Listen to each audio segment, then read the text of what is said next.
여러분 그동안 건강하게 잘 지내셨습니까? 뽀얀 거탑 시작하겠습니다. 저는 김수원 아나운서입니다. 네, 임채선 원장입니다. 안녕하세요. 남주현입니다. 안녕하세요. 신현영입니다. 네, 남 기자님, 신 교수님까지 모셨습니다. 오늘도 난리가 아니에요. 미세먼지, 그죠?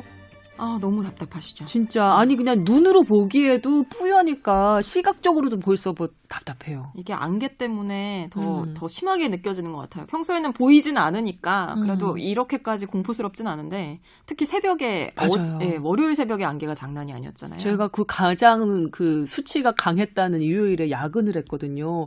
밤에 이제 차 몰고 집으로 돌아가는데 완전 무슨 공포영화 한 장면 같은 거예요. 미스트. 쫙 안에 가면 뭔가 괴물이 있을 것 같은. 연배가 좀 있으시니까 옛날에 스모그 때랑 느낌은 좀 어떻게 다른 거예요? 연배 물어보지 맙시다. 노코멘트. 런던포그 때 생각나네. 스모그 때랑 좀 다른 거는 딱 뭐냐면 이게 안개랑 수증기랑 있었을 때의 가시거리가 그게 햇볕이나 이게 증발이 되면 사실은 가시거리가 확 나왔어요. 옛날에는. 날아가니까. 근데 이 초미세먼지 부분은 계속 껴있는 거죠. 달라요. 중국에 제가 자주 가는데 중국에는 스모그가 아직도 있어요. 안개를 끼고 이런 것들이 많아서 진짜 한 치 앞이 안 보이거든요. 근데 그게 어느 시점이 되면 가라앉고 보여요. 근데 이 초미세먼지 지금 이 사태는 계속 부연 상태로 있는 거예요. 맞아요. 네, 이게 좀 다른 느낌으로 아마 옛날에 스모그를 겪었던 분들은 그 차이를 아실 거예요.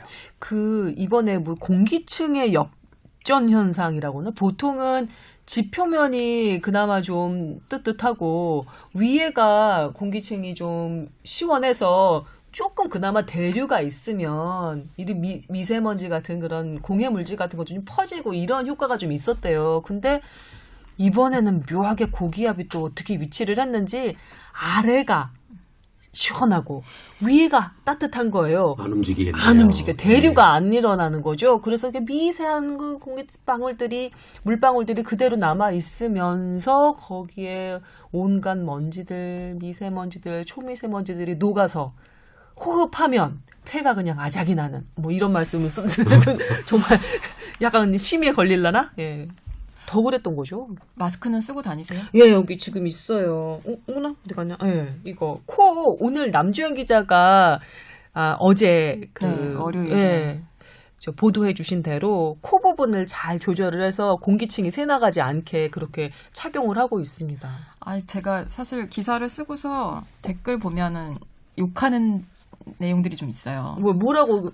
그게 맞는 게 사실 미세먼지를 저감하는 근본적인 해결이 돼야 되는데 이제 제 기사만 보시면 당연히 근본적인 해결책은 제시하지 않고 마스크 제대로 쓰는 법만 하면 뭐하냐. 근데 그게 맞는데 저희 뉴스라는 게 그렇잖아요. 그 앞부분에서 다 그런 걸 다뤘거든요. 그래요. 정부 정책의 잘못된 부분, 예를 들어서 중국 요인은 고려하지 않은 거, 그런 걸 다 다뤘기 때문에 저의 1분 40초짜리 리포트에선 그런 걸 또 담을 수가 없어요.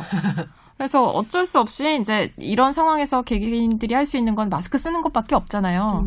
그래서 잘 착용하는 법을 좀 다뤄본 건데 안타까움이 있죠. 남 기자 말이 맞아요. 그래서 의학적으로 봤을 때는 결국에는 그럼 미세먼지에 좋은 음식은 뭐냐 이런 질문들도 하긴 하는데 의학적으로 봤을 때는 결국에는 노출을 예방하는 게 가장 근본적인 대안이거든요. 건강상의 기준으로 봤을 때. 그러면서 마스크 쓰는 거, 손 씻는 거 그런 것들이 가장 기본이 되고 근본적인 우선 준비 자세이기 때문에 너무 속상해하지 마. 잘했어. 아니고 남 기자님 기사 밑에는 항상 분풀이성, 그다음에 넋두리성 그런 댓글들이 좀 달리더라고요. 왜? 너한테 기분 나쁜 사람들이 많은가 보다. 너무 예뻐서. 이상한가 봐. 어제는 다 마스크를 완전 가렸기 때문에 괜찮습니다. 근데 수치를 보니까 마스크로 이렇게 제대로 착용했을 때와 그렇지 않았을 때의 바깥 공기 누설률, 그 비율이 상당히 차이가 나던데요. 차이가 많이 나요. 45%하고 한 1% 정도. 42, 15, 0.5까지 떨어지는데 그러니까. 물론 이게 막 이동하면서 이 식약처에서 시험이겠죠? 할 때는 러닝머신에서 달리면서도 하고 여러 가지 다양하게 한대요. 근데 저는 일단 그냥 말 없이 숨을 쉴 때만 했기 때문에 0.5%까지도 나오는데, 하여튼 중요한 건 빈틈없이 마스크와 그렇구나. 피부가 완전 밀착되도록 좀 자국이 남을 정도로 꽉 조이고 쓰셔야 마스크 효과를 100% 누리실 수 있습니다. 그러니까 이거는 그 뭐 미세먼지뿐만 아니라 저희가 뭐 메르스나 에볼라나 여러 가지 독감 예방할 때도 마스크 쓰잖아요. 아, 그때도 맞다. 다 그 똑같이 병원- 적용되는 거예요. 예, 저희 의료인들 병원에서 뭐 수술할 때 뭐 할 때 하여튼간에 그런 병원의 감염 예방에 있어서는 코까지 다 밀착해서 타이트하게 쓰는 게 기본 원칙입니다. 그 젊은 여성분들 중에는 기껏 화장 예쁘게 했는데 화장 무너진다고 마스크 안 쓰고 나오시는 분들도 많더라고요. 옛날에 추울 때 제가 치마 입고 가면 우리 어머니가 항상 하시던 말이 몇 불이다가 얼어 죽는다고 그러셨는데 예, 마스크가 난 먼저인 것 같은데 안타까웠어요. 그 모습 보면서. 사실 마스크를 뭐 여기 있는 분들 중에 제가 제일 많이 써봤겠죠? 그렇죠. 그렇죠? 예. 근데 마스크를 자주 쓰면 사실은 코 이런 데가 사실 계속 여기를 항상 눌러야 되는 게 그죠, 핵심이거든요. 콧잔등 바로 콧잔등에 좀 뭐랄까 이렇게 헤어지는 느낌이 좀 들어요. 그 정도로 해야 돼요. 네, 꽉 눌러야 돼. 정말 꽉 눌러야 돼요. 그다음에 코 받침이 요즘엔 철사 같은 게 들어가 있어서 코 모양대로 이렇게 눌러가지고 맞출 수 있게 나오잖아요. 그렇죠. 근데 저는 사실 마스크를 오래 썼더니 사실 쓰기 좀 싫고 뭐 중국 부호 스타일은 그 북경에 사실 공기가 상당히 안 좋았을 때 알죠? 탱크로리에 중국에서 가장 좋은 공기가 있는 거를 부자들이 가져와요. 탱크롤이요. 우리에 자기 아파트에 풀어요. 하루에 2번씩. 아파트 안에 안에다가. 내부에. 그리고 공기청정기부터 뭐 이런 빵빵하게 것들을 빵빵하게 돌리고. 공기를 사와서 하고 공기를 팔고 그랬어요. 아마 그런 시대가 올 수도 있다고 저는 생각이 들거든요. 그러니까요. 공기세라는 게 개념이 도입될 것 같기도 하고. 네. 산소세. 그러니까 이건 뭐냐면 산을 가지고 있는 사람들 있잖아요. 아, 산을 가지고 있는 사람은 사실은 공기를 주는 사람들이잖아요. 좋은 사람들이네요. 근데 그게 사실은 뭐 땅의 가치나 이런 게 없잖아요. 사실 산이.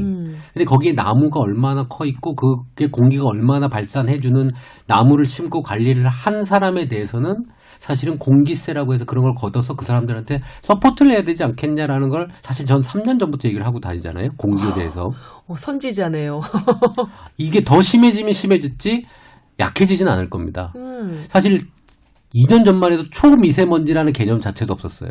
뭐 국유림 같은 거야 그렇다 쳐도 개인이 임야를 소유하고 있는데 거기에 나무를 빽빽하게 잘 가꾸고 있다. 그러면 인류를 위해서 좋은 일을 하고 좋은 있는 일을 거니까. 하고 있는 아니 근데 거죠. 좋은 일인 건 맞는데 근데 지금의 상황은 그 미세먼지 자체를 줄이지 않으면 나무를 아무리 심어서 해결이 될 것 같지 않아요. 근데 뭐라도 해야 되는 상황이니까. 아니, 물론 그렇죠. 방향성은 맞는데 그 정도로 안 될 것 같은데요. 그래. 하여튼 뭐 국유림 산소 발생도 있고 이 우리 먼지 발생하는 거를 제거할 여러 가지 정책 방향도 이제 만들어야 될 거고요. 아니 전 세계적으로 지금 이 하도는 계속 진행형이 될 겁니다. 왜냐하면 공업과 산업이 계속 더 발전하는 나라들이 더 많아지기 때문에 예, 이거는 우리 인류가 겪어야 될 문제에 이제 왔고 이제 의학적인 데이터들이 쌓이면서 결과물들이 나오겠죠. 이전에 어떤 보도를 봤는데 중국의 그 내부의 그 도시들의 공기질을 위해서 그 도시의 서쪽에 있던 공장들을 그 우리나라 서해 쪽에 그러니까 그 동부 중국 쪽으로 보면 동부 해안 쪽으로 많이 뺐다는 거예요. 한 30% 정도 뺐더니 베이징이나 이런 그 거대 도시들의 공기질이 상당히 좋아졌다는 거예요. 그랬는데 그 30% 해안가로 뺀 그 중국의 공장들 때문에 그 공장에서 뿜어져 나오는 여러 가지 뭐 유해한 물질들이 서해를 타고 와서 우리나라에 이전보다 훨씬 더 많은 악영향을 주고 있다고 그러더라고요. 근데 중국 쪽에서는 공장을 계속해서 해안가로 옮기려는 그 정책을 계속 시도를 하고 있다는 거예요. 30% 공장 옮겼는데 우리 이렇게 못 살겠는데 나머지 한 60%나 90% 전부 다 이제 그 사람들의 계획대로 공장이 전부 다 해안지대로 중국에 이렇게 쫙 포진을 한다면 우리 어떻게 사나 걱정이 나올 법하다고 그런 보도도 봤거든요. 맞나요? 그래서 청와대에서 국민청원이 올라왔죠. 아이고. 근데 맞아, 그건 맞는 말이에요. 해안 지역 그리고 우리 화북, 화베이 뭐 중국말로는 그 우리 서해랑 맞닿아 있는 부분에 특히 산동성과 강소성에 와 전문적이다. 네, 공업단지들 한중 공업단지부터 특히 화력발전소 있죠. 네. 그 쓰레기 소각장 같은 그런 열로 인해서 가열돼서 나오는 그런 것들의 설비가 더 증가하긴 했어요. 이제 그 영향을 또 면밀히 파악을 해야 될 것 같거든요. 예, 근데 결론적으로는 북한과 한국은 미세먼지로 지금 고충을 받고 있다. 지금 뭐 디젤차 관련돼 가지고 디젤차가 주 원인이다 뭐 이렇게 얘기가 되잖아요. 근데 사실 그거는 또 아닌 것 같기도 하고요. 디젤 그다음에 한때 고등어도 원흉으로 지목돼서 고초를 겪었죠. 화력 어이없게도. 발전소 같은 이제 공장에서 공장. 나오는 예. 굴뚝에서 나오는 여러 개. 근데 이게 문제가 그 저희 월요일에 8시 뉴스에서도 좀 짚어드렸는데 이게 제대로 먼지의 출처에 대한 연구 자체가 제대로 안 돼 있어요. 그러니까 지금 뭐 우리나라 미세먼지 한 60에서 80%가 중국발이라는 연구가 있긴 한데 그조차도 중국은 받아들이지 않고 있고 함께 연구를 진행 중이지만 그것도 아직 안 나왔고 국내 요인은 뭐 제대로 됐냐? 국내 요인에서는 또 그 가정집이나 상업용 그런 거론 데서 배출되는 먼지가 많은데 우리나라에선 빠져 있대요. 가정이 집계가 안 돼 배출원에서 있어요? 아예 빠져 있대요. 그리고 제가 또 마스크 취재하다 보니까 마스크를 썼을 때 정말 그 미세먼지의 영향, 건강상 영향을 줄일 수 있는지에 대한 제대로 된 연구가 없어요. 아직 없어요. 아직 이게 없어요.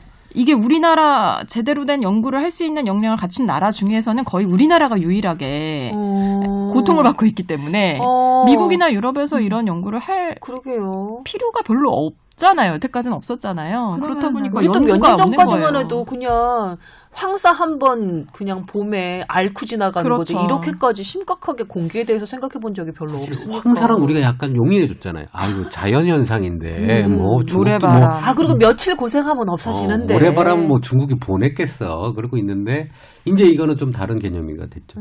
사실 디젤차 관련돼 가지고 아직도 그 뭐 문제가 이 디젤차가 또 원인이라고 얘기를 하는데 중국은 디젤차 북경에서 못 다니게 했었어요. 근데 재미난 거는 중국에는 디젤차가 그렇게 많지가 않아요. 1%? 아이고? 우리나라는 차량이 싼가? 가솔린이 싼가요?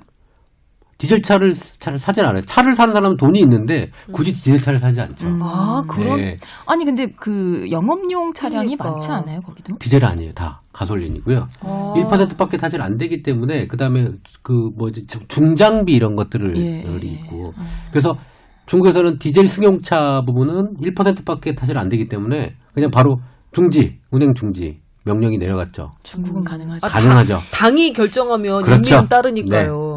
그래서 사실 그렇게 했는데 사실 지금 베이징은 좀 좋아지고 있거든요. 뭔가 좋아지고 있기 때문에 이 방향대로 계속 갈 겁니다. 근데 이제 우리나라는 그럼 디젤차가 많기 때문에 이거를 뭐 2부제를 하고 디젤 차량을 전체 줄이고 이게 정말 효과가 있을지에 대한 평가도 한번 해봐야 될 것 같아요. 연구가 활발하게 이루어져야 되는데 그러기엔 너무 시간이 없는 거예요. 당장 닥친 피해 네. 앞에서 사람들이 닥달을 하고 있으니까 당장 결과를 내놓아라. 근데 이게 하루 이틀 만에 결과가 나오는 그런 연구가 아닐 거 아니에요. 그렇죠. 그 마스크 살 때 보면 이게 숫자가 표시가 돼 있잖아요. 막 90 표시도 있고, 뭐 89, 뭐 이런 84랑 90, 84, 99가 있고 KF 뭐 숫자가 아니죠. 있어요. 80, 94, 99. 아 그래요? 80, 94, 99. 그렇지. 네. 그 숫자가 뭘 나타내는 거예요? 그러니까 그거는 마스크 자체가 얼마나 미세먼지를 걸러내느냐 그 효율이거든요. 그래서 80, KF80은 분집, 포집 효율 뭐 그런 표현이 있어요. 어렵다. 그러니까 0.6 마이크로미터 맞죠? 마이크로미터 이상의 먼지를 그런 미세한 입자를 80% 걸러주고 이제 94로 넘어가면 더 작은 미세 0.4? 입자를 94% 이상 걸러주고 그런 건데 제가 이번에 실험을 해보니까요. 해보니까 KF80 정도 쓰면 되겠더라고요. KF80. 이게 KF80인데도 다 90% 이상 나와요. 좋은 정보네요. 그래서 이거. 지금 보도되는 거 보면 전문가 인터뷰 보면은 KF 하여튼 80, 94, 99 하여튼 80 이상만 쓰면은 그래도 어느 정도 그냥 마스크 쓰는 것보다 효과가 있기 때문에 권고된다. 그냥 요즘에 부직포로 얘기하고 있는 만든 거지. 면으로 만든 그런 마스크는 사실상 그냥 심리적인 위안 정도인 거죠. 그래갖고 요즘에 황사 마스크라 그래갖고 막 선물로 주고 여기저기 나눠주고 그러는데 그때 항상 식약처 인증인 KF의 숫자를 보고 80 이상인 거를 사용하시면 될 것 같아요. 아무리 방진 마스크 이렇게 적혀 있어도 그런 네. 숫자랑 KF 그 표시를 보건용 마스크를 그쵸. 쓰셔야 하고요. 인증이 네. 됐나 안 됐나를 여러분 약국에서 보는 게 쓰실 도움이 때 되겠죠. 네. 아니면은 뭐 인터넷으로 쇼핑하실 때 그거 한번 확인해 보고 사셔야 될 것 같네요. 근데 참 비싸서 걱정이에요. 그러니까 더군다나 그거 여러 번 쓰지도 못하잖아요. 하루 정도 쓰는 게 권장이 되고 있죠. 가장 걱정은 애기들 그렇지 않아요? 어른들이야 뭐 자기가 알아서 마스크도 쓰고 아니면 갔다 오면은 좀 씻고 이런다고 하는데 애기들은 우리 어렸을 때는 이 정도로 공해가 심각하진 않았잖아요. 이번에 일요일 날 외출을 하고 왔는데 바로 킥킥거리더라고요. 애기 둘 다. 그럼 네, 이게 애기들은 1시간 정도 외부에 산책 공원이었는데도 이거는 공원에서 뭐 맑은 공기가 나올 거라는 저의 우둔한 생각 때문에 아니 뭐, 그때 네. 예보가 있었을 텐데 왜 데리고 그러셨어요? 나가셨어요? 아니 데리고 그때 재난 문자가 발송이 됐었거든요. 도착할 때 우리 먼저 나가서 이제 1시간 갔다 왔는데 재난 문자가 발송이 되더라고. 아 이렇게 심했었나? 그러니까 평소에 매일매일 체크해야 돼요. 그러니까 이게 지난 주말에 사모님한테 등짝 스매싱 나쁨이었어요. 감이죠. 토일 실외 활동하면 안 됐었던 거죠. 덕분에 제가 가자는 말을 한 건 아니기 때문에. 어머, 그나마 다행이다. 저는 그래서 애기가 날씨가 요즘에 너무 좋아갖고 사실 그쵸. 실외에서 놀이터에서 놀아야 되는데 애들을 못 놀게 하고 실내에서만 놀게 하니까 그것도 사실 되게 어려운 일이에요. 스트레스지. 그게. 네. 어쩔 수 없는 거죠. 근데. 네. 그리고 제가 조금 전에 잠깐 말씀을 드렸는데, 그리고 신 교수님도 말씀을 드렸는데, 나갔다가 들어왔을 때 꼭 뭐 머리도 감고, 옷도 좀 털고, 샤워도 좀 하고, 이렇게 떨어내도록, 미세먼지 묻어있는 걸 떨어내는 그런 것도 굉장히 중요하다고 하더라고요. 네. 의학적으로는 사실 이 미세먼지가 뭐 암을 일으킨다, 치매를 일으킨다, 뭐 이미 몇 년 전부터 얘기가 돼 있었죠. 네. 근데 이제 중요한 부분이 이 입자가 우리가 미세먼지 입자가 하늘로 가고 뭐 가면서 이게 쪼개져요. 어떤 연유에서는 쪼개져서 더 가늘어지고 작아지기 시작하는데 그게 초미세 입자로 가는데 정말 문제가 되는 건 이 초미세 입자는 제거가 잘 안 된다는 거예요. 몸 안에 들어오면, 그리고 피를 타고 이제 흡수가 돼서 돌고요. 폐에만 딱 들어가는 것도 아니고 그게 흡수가 돼서 또 인체에 누적이 되는 이거에 대한 평가. 그리고 이게 체내 배출이 어느 정도 될 것이냐에 대한 평가. 사실 우리 성면이라든지 우리 옛날에 암을 폐암 종류를 일으키는 그런 우리 발암 물질들이 1급 발암 물질이거든요. 거기에 지금 준하고 있거든요. 근데 아직 그 대책이 없는 거예요. 만약에 폐암 발생률이 우리 지금 이 초미세먼지를 겪은 우리 세대에서 증가하게 된다면, 그리고 이 대책이 늦어졌다면 이거는 알고도 이 사실을 알고도 당하게 되는 상황이 되겠죠. 네, 애들한테 너무 못할 짓인 것 같아요. 그렇죠. 자라나는 아이들한테. 그래서 이민 가야 되나 하는 얘기도 나오고 있고 사실 뭐 데이터가 계속 나오고 있는 것 같기는 해요. 그래서 뭐 미세먼지로 인해서 심혈관이나 그 폐 질환으로 사망하는 사람이 1만 6천 명이다라는 얘기가 나오고 있고 뭐 22조 원의 정도의 뭐 그 예산이 소요될 것이다 뭐 그런 여러 가지 얘기들이 나오니까 미리 대책을 만들어야 되는데 사실 우리 뽀탑에서도 2016년 6월에 조동찬 기자랑 하셨었잖아요. 어이구, 그걸 또 그냥 다시 한번 들었는데 그때 네. 김소원 기자가 김소원 기자. 죄송합니다. 김소원 아나운서 감기 걸려갖고 힘든 목소리로 그때 방송을 제가 다 듣고 왔어요. 근데 그때도 우리 정책적으로 대안이 없다라고 비판했는데 사실 지금도 뭐 차량 이부제하는 거 그리고 공장 약간의 가동을 줄이는 거 외에는 대책이 없어서 2년 정도가 지났는데도 별로 이게 정책적으로 뭔가 발전한 모습이 보이지 않아서 더 걱정이다라는 생각이 들어요. 이게요, 의견이, 뭐랄까, 어느 정도 극명하게 반으로 갈리는 것 같더라고요. 이 정도 문제가 되는데도 어떤 사람들한테는, 그가 공기 뭐 하면서 별로 경각심 없이 받아들이는 분들도 분명히 어느 일정 수준에 계시더라고요. 참, 그래서 문제인 것 같아. 아니요, 우선은 신 교수님도 지금 뭐 한 2달째 계속 헥헥거리고 있잖아요. 네, 코는 좀 괜찮아지셨어요? 코. 저 좀 별로 문제 그냥 있잖아요.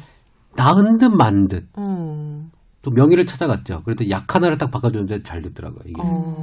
명의가 찾는 명의는 또 누굴까 갑자기 그러니까 궁금해지네. 제가 이비인후과 계통은 좀 잘 문외한 부분이 있잖아요. 그래서 내가 이렇게 항생제를 먹었는데 이 지금 상태는 이 항생제가 좋다라고 딱 한마디를 하고 나서 그걸 바꿨더니 3, 4일 만에 확 줄더라고요. 예. 뭐 그거는 그런데 아직 저도 칼칼한 느낌하고 아직 염증이 남아 있거든요. 네. 진짜 걱정입니다. 이 공기 자체에 대한 소중함을 알게 되는 시점이 곧 나오지 않을까. 새로운 산업을 부흥을 시키고 있잖아요. 공기청정기 시장 몇 배 상승했어요. 마스크 시장 뭐 11배, 12배래요. 20배래요. 근데 문제가 저희 뭐 SBS도 자유롭지 못한데 이게 이럴 때는 다 같이 막 보도하고 당장 어떻게든 해결책을 내놔야 될 것처럼 하다가 또 하늘 파래지면 다 까먹어요, 진짜. 이 가정에서 배출되는 것도 분명히 있거든요. 그러니까 우리도 당연히 정부가 제대로 된 대책을 내놓는 게 가장 중요한데 저도 사실 디젤 차량을 몰고 있는 운전자로서 약간 반성도 해야 될 것 우리 같고. 집에도 디젤 차가 있었네. 우리 스스로도 좀 돌아보긴 해야 될 것 같아요.